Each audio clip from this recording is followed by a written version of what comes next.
Monique, Nubia Sunshine, coming back to you again with Chapter 2 of Sacred Woman by Queen Afua. This is a book read that we are doing in order to bring ourselves into doing some of the rituals and becoming a sacred woman. So if you are newly joining me, welcome. And if you're coming back, ladies, welcome. I have been discussing Chapter 2 of the book in the last two videos, just to break it down and allow us to digest all of the activities that is required in order for us to begin our journey. And as you know, I read off some of the chapters, some phrases and some passages in the chapter. I also share a little of personal stories and just like personal things that I do in order to set up and do this journey with you. Now, as we go on this journey, since I am away from home, I do have a makeshift altar where I'm staying, and I do intend on rebuilding it this weekend. So I'm hoping on Sunday that we will be able to begin and fully dive into this journey and actually start doing the rituals and things like that. I'm hoping that every one of you ladies will have your altar set up, your journals ready, your rituals and things that you want to do, and your schedule of how you want to do it. And then we can start making meetings for our womb circle so that we can do meditations together. And since we all can't come to the same place at the same time, it would be wonderful physically. It would be wonderful if we can all meet up on a Blog Talk Radio and be able to do a meditation that way. So I'm trying to work something out where we can get these womb circles working.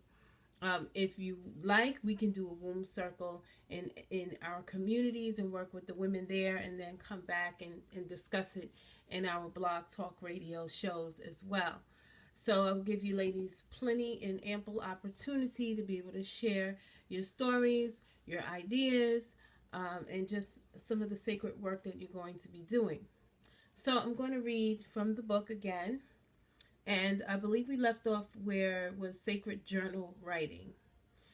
Journal writing is best done after your sacred bath or internal cleansing with an enema or meditation.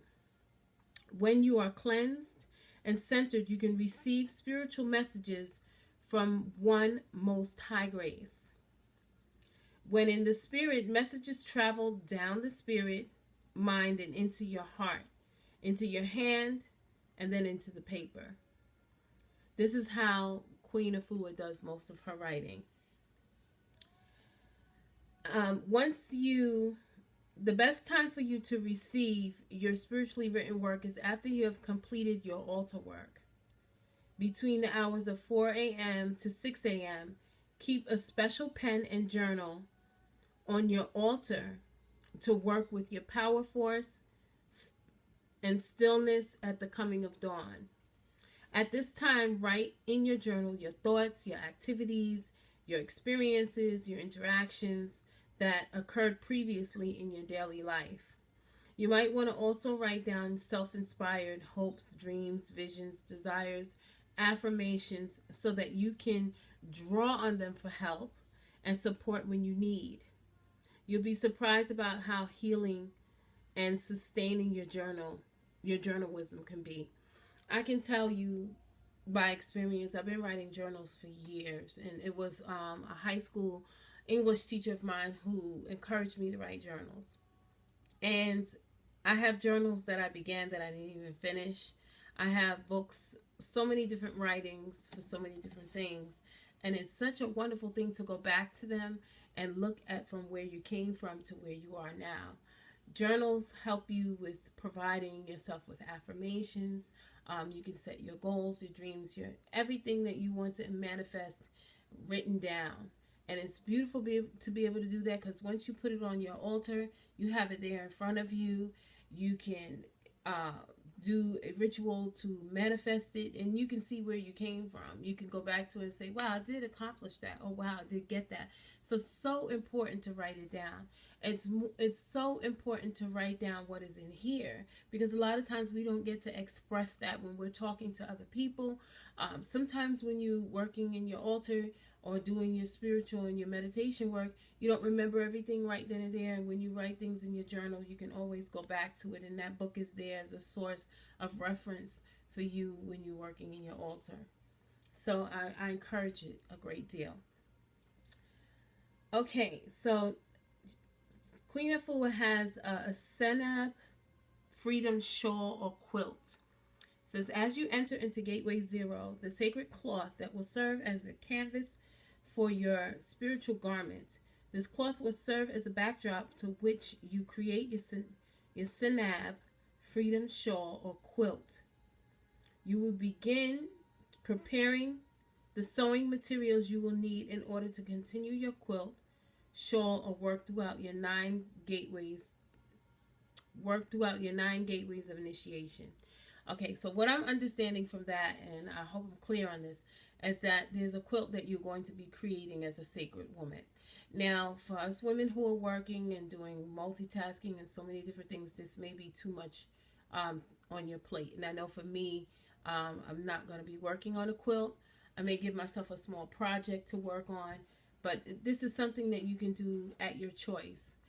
Creating something making something that you created, whether it be if you do knitting and crocheting, if you want to make yourself a nice little, just a small area mat, whatever you get into, if that's something you're interested in.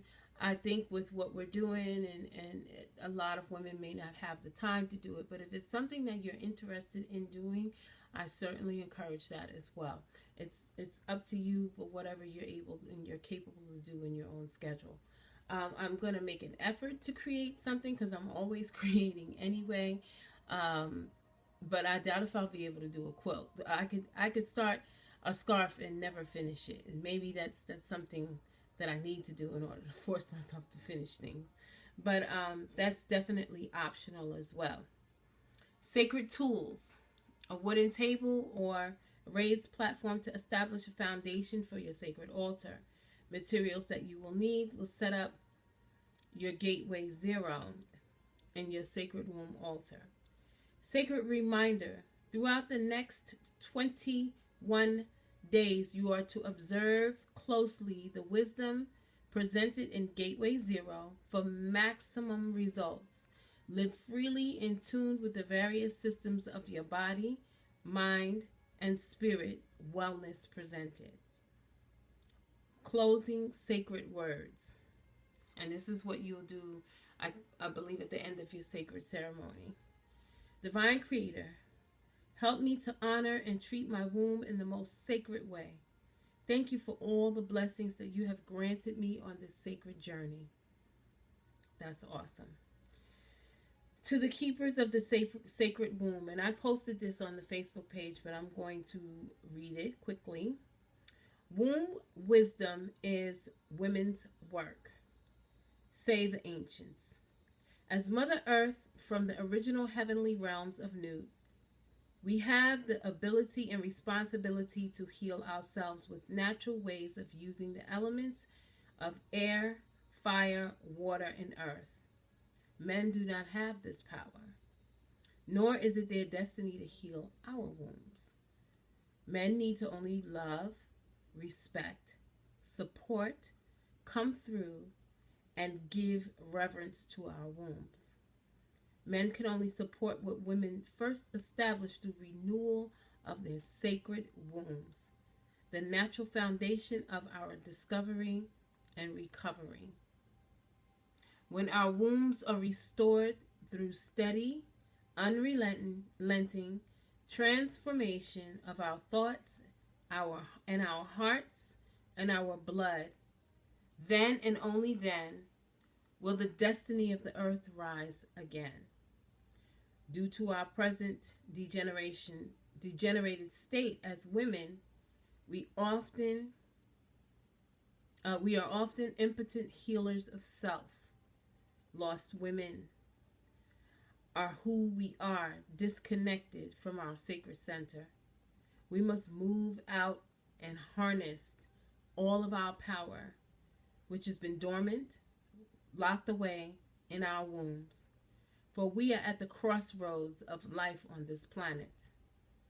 Whether men and women are to live or die, it is up to us. As women, we have the power to stop the destruction of the earth.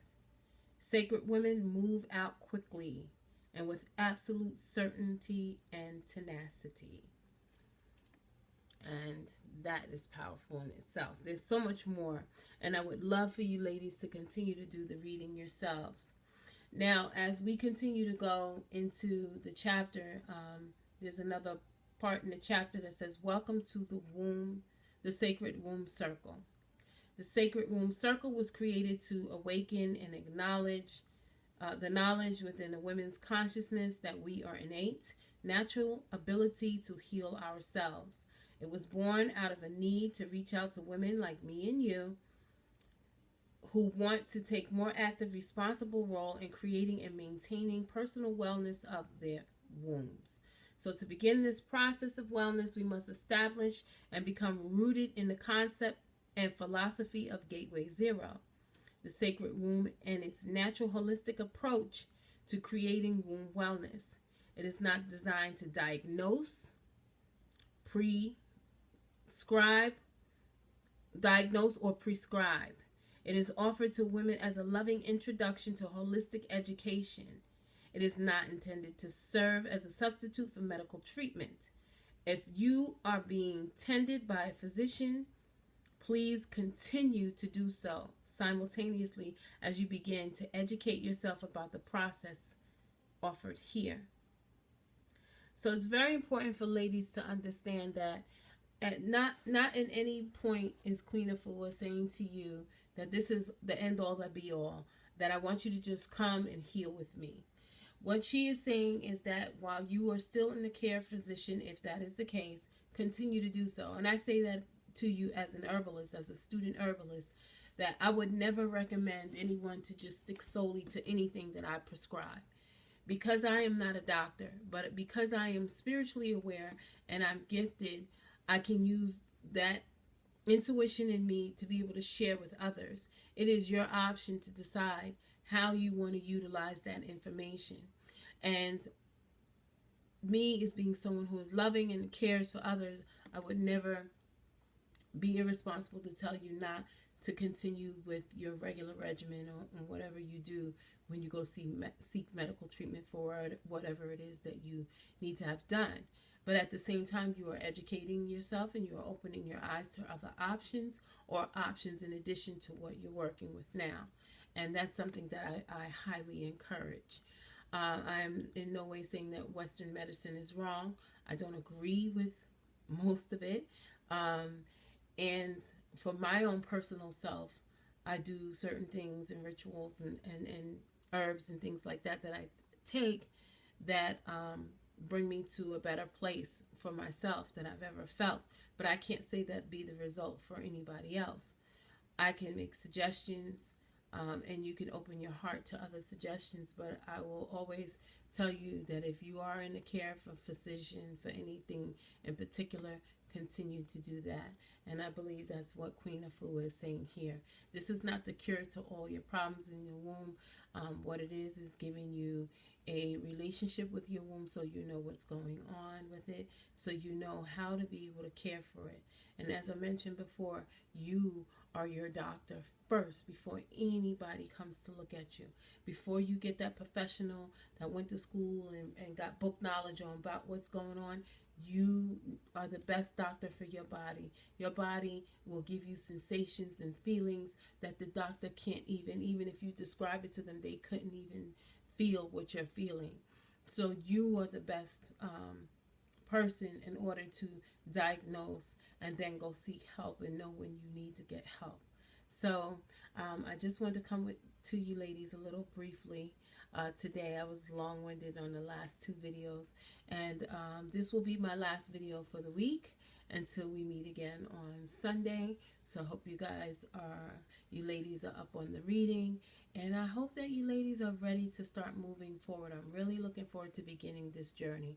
I know I have some stragglers that want to catch up and everything, but let's try to focus on this Sunday being the Sunday where we begin our process. I put my fasting on hold because I want to get everybody caught up at the same time, and we're going to do a 21-day sacred woman journey, and I will break that down on Sunday.